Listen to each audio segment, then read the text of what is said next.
रामायण की पूरी कहानी जारी है। भाग 26 जिसने भाग 1, 2, 3, 4, 5, 6, 7, 8, 9, 10, 11, 12, 13, 14, 15, 16, 17, 18, 19, 20, 21, 22, 23, 24 और 25 नहीं देखी तो देख लो। धन्यवाद।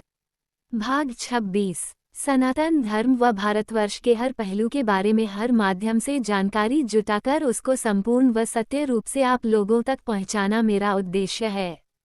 यदि किसी भी विषय में मुझसे किसी भी प्रकार की कोई त्रुटि हो तो कृपया इस लेख के नीचे टिप्पणी कर मुझे अवगत करें। और दोस्तों, बहुत विद्वानों का अपना अपना तर्क है और नीचे अपना तर्क बताया है। यदि आपको ठीक लगे तो सही, नहीं तो आप अपने तर्क से सोचें। राम रावण का अंतिम युद्ध।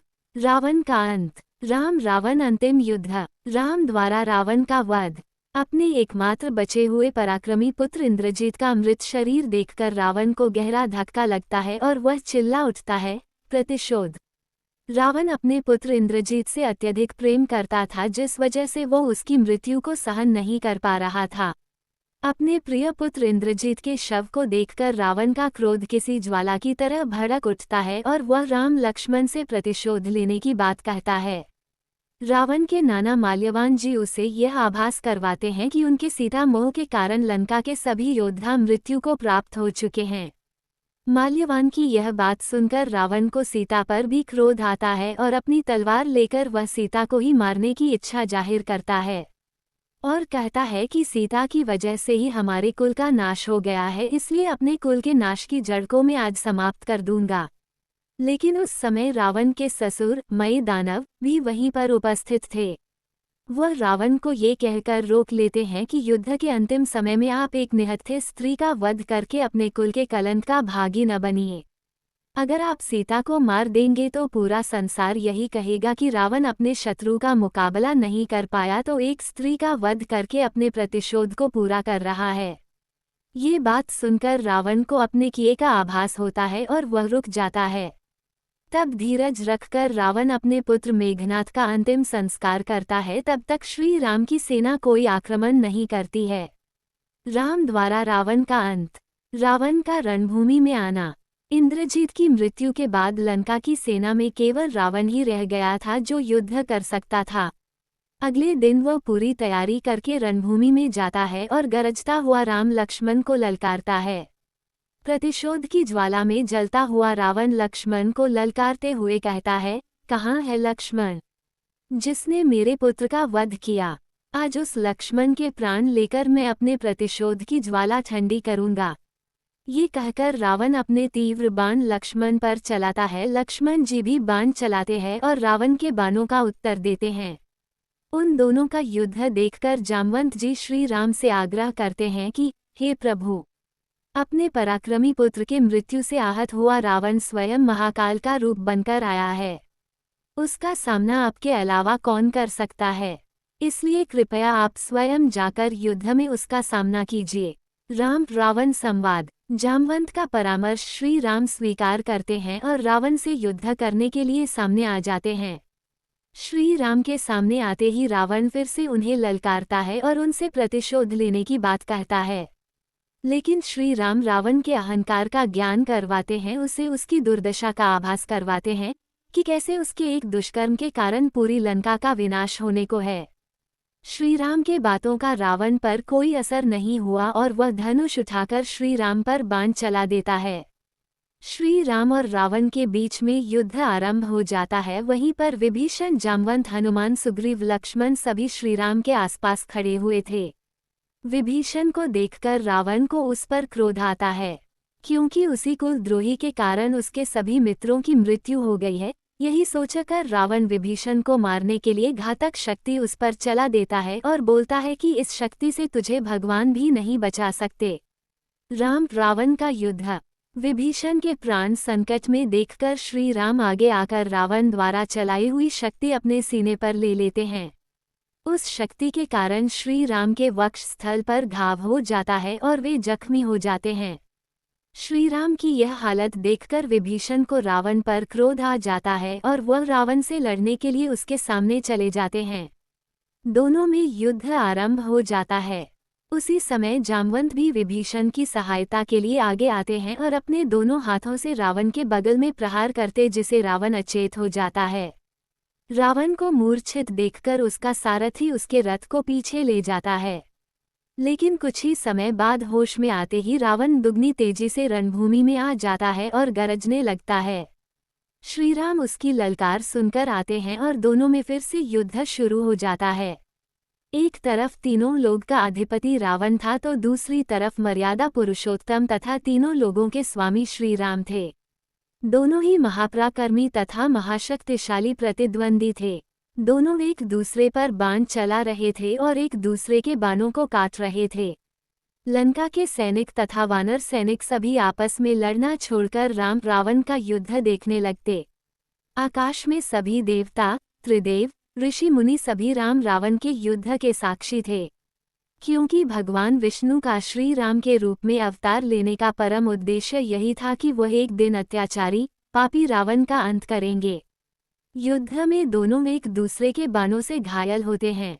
श्री राम और रावण के बीच युद्ध निर्णायक होने जा रहा था, लेकिन सूर्यास्त होने के कारण युद्ध स्थगित कर दिया जाता है तथा रावण अपनी सेना लेकर लंका में लौट जाता है। राम रावण युद्ध की अंतिम रात्रि। आज के इस युद्ध में रावण श्रीराम के बाणों से बहुत घायल हुआ था तथा श्रीराम भी रावण के घातक बाणों से घायल हुए थे।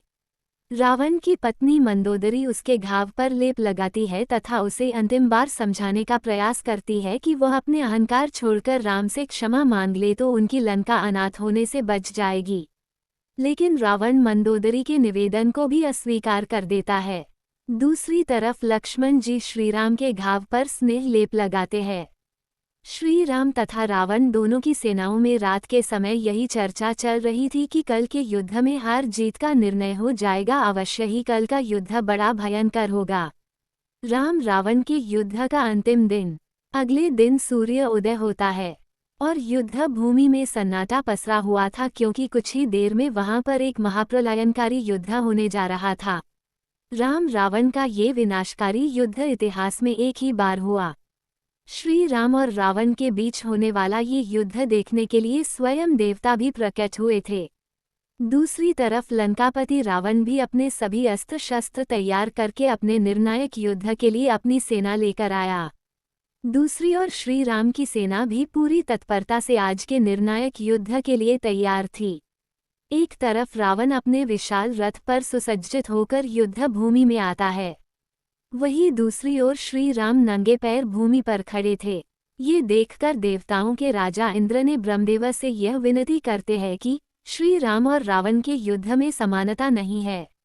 देवराज इंद्र ने ब्रह्मदेव से कहा कि हे ब्रह्मदेव, एक और लंकापति रावण अपने अजय रथ पर सुसज्जित होकर युद्ध भूमि में आया है, वही प्रभु श्री राम युद्ध भूमि में नंगे पैर खड़े हैं। ये युद्ध समानता का नहीं है, इसलिए कृपया करके इसका कोई समाधान बताइए। तब ब्रह्मदेव ने देवराज इंद्र से कहा, हे देवराज, आपका कथन उचित है, इसलिए आप श्री राम की सहायता के लिए अपना दिव्य रथ उनकी सेवा में भेज दीजिए। श्री राम के इस युद्ध में उनकी सहायता करने से आप देवताओं के सारे मनोरथ सिद्ध होंगे। ब्रह्मदेव की आज्ञा पाकर देवराज इंद्र अपना दिव्य रथ और सारथी मातले को श्री राम की सेवा में भेजते हैं। देवराज इंद्र का दिव्य रथ। युद्ध आरंभ होने से कुछ समय पहले आकाश मार्ग से एक दिव्य रथ श्रीराम के समीप उतरता है। सभी उस रथ को देखकर असमंजस में पड़ जाते हैं कि यह किसका रथ है। तब उस रथ के सारथी मातले बताता है कि उसे देवराज इंद्र ने भेजा है ताकि रावण के साथ युद्ध करने में उनकी सहायता की जा सके। तब श्री राम कहते हैं कि हमने तो देवराज इंद्र से कोई सहायता नहीं मांगी, फिर उन्होंने अपना ये रथ क्यों भेजा है। श्री राम की इस बात से लक्ष्मण भी सहमत होते हैं और कहते हैं कि इसमें राक्षस सेना का कोई षड्यंत्र भी हो सकता है। तब रथ का सारथी माथले बताता है कि स्वयं ब्रह्मा जी की आज्ञा से देवराज इंद्र ने रावण से युद्ध करने में सहायता करने हेतु आपके लिए ये रथ भेजा है। तब मातले देवराज इंद्र के रथ की विशेषताएं बताते हुए कहता है कि इस रथ के घोड़े मन की गति से चल सकते हैं, ये रथ आकाश मार्ग में चल सकता है और आपके शत्रु के रथ से अधिक तेज गति से भाग सकता है। इसलिए कृपा करके आप इस रथ पर विराजमान हो जाए, क्योंकि लंकापति रावण मायावी युद्ध में निपुण है। रावण के कपट युद्ध से बचने में आपको ये रथ सहायक होगा। मातले की बातों से श्री राम को उस पर विश्वास हो जाता है और वह इंद्र के रथ पर सवार हो जाते हैं और रणभूमि में आ जाते हैं। अपने शत्रु को दिव्य रथ पर विराजमान देखकर रावण आश्चर्यचकित हो जाता है और अपने सारथी से पूछता है कि वन में भटकने वाले इस वनवासी के पास ऐसा दिव्य रथ कहाँ से आया। तब रावण का सारथी उसे बताता है कि ये देवराज इंद्र का रथ है। ये सुनकर रावण देवराज इंद्र पर भी क्रोधित होता है। राम रावण का अंतिम युद्ध। अपने धनुष की प्रत्यंचा की डंकारा बजाते हुए रावण श्रीराम को ललकारता है और कहता है कि केवल दिव्य रथ होने से कोई युद्ध नहीं जी जाता, उसके लिए अपना बाहुबल भी दिखाना पड़ता है। ये कहकर रावण श्रीराम पर बाण चला देता है। इसके उत्तर में श्रीराम भी बाण चलाते हैं। दोनों महाशक्तिशाली योद्धाओं में भीषण युद्ध छिड़ जाता है। बहुत देर तक युद्ध चलने के बाद रावण अपने रथ को आकाश में ले जाता है और ऊपर से ही श्रीराम पर तीरों की बौछार करता है। ये देखकर श्रीराम भी अपने सारथी मातले को कहते हैं कि तुम भी रथ को आकाश में ले चलो। मातले श्रीराम के रथ को भी आकाश में रावण के रथ के समकक्ष ले जाता है। फिर से दोनों एक दूसरे पर बाणों की बौछार करने लगते हैं। बहुत समय तक जब कोई परिणाम नहीं निकलता तो श्रीराम अपने दिव्यास्त्र से रावण का मस्तक काट देते हैं। लेकिन ये क्या, रावण का मस्तक काटते हैं ही उसके धड़ पर दूसरा मस्तक पैदा हो गया। ये देखकर श्रीराम भी आश्चर्य में पड़ जाते हैं और वह फिर से अपना एक दिव्यास्त्र रावण पर चलाते हैं, जिससे रावण का मस्तक फिर से कट जाता है। मस्तक कटते ही रावण का दूसरा मस्तक फिर से आ जाता है और रावण जोर जोर से हंसने लगता है। ये सब देखकर श्रीराम थोड़े विचलित होने लगते हैं और वह बारंबार रावण पर दिव्यास्त्र चलाते हैं, जिनसे रावण का मस्तक कट के गिर जाता है। लेकिन जितनी बार भी रावण का मस्तक कटता है उतनी ही बार एक नया मस्तक वहां पर उग जाता है। विभीषण द्वारा रावण के अमरत्व का रहस्य बताना। ये सब देखकर विभीषण जी ऊपर श्रीराम के समीप जाकर उन्हें रावण के अमृत का रहस्य बताते हैं। विभीषण श्रीराम से कहते हैं, हे राम, रावण का मस्तक काट देने से उसकी मृत्यु कभी नहीं होगी, क्योंकि ब्रह्मदेव के वरदान के कारण उसकी नाभि में अमृत है। नाभि में अमृत होने के कारण ही उसका मस्तक कटने के बाद तुरंत दूसरा मस्तक उग जाता है। यदि आप रावण का अंत करना चाहते हैं तो उसके नाभि में स्थित अमृत को नष्ट करना होगा, तभी रावण की मृत्यु हो सकती है।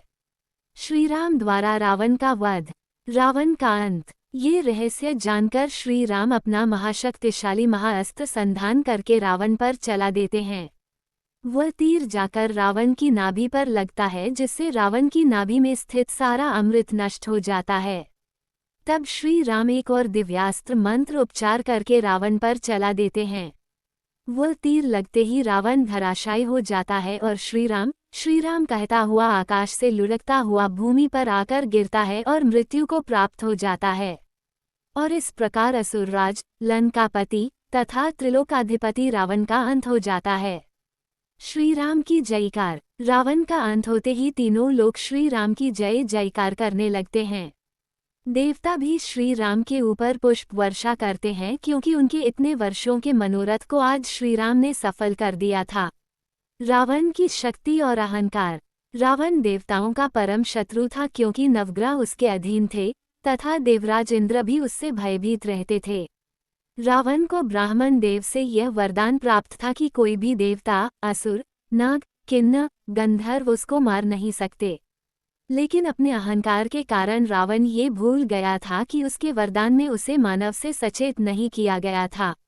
इसके पीछे कारण ये था कि रावण मनुष्य को तुच्छ समझता था और वह सोचता था कि एक मनुष्य मुझे चाहकर भी मार नहीं सकता, इसलिए उसने अपने वरदान में मानव से बचाव के लिए नहीं कहा था।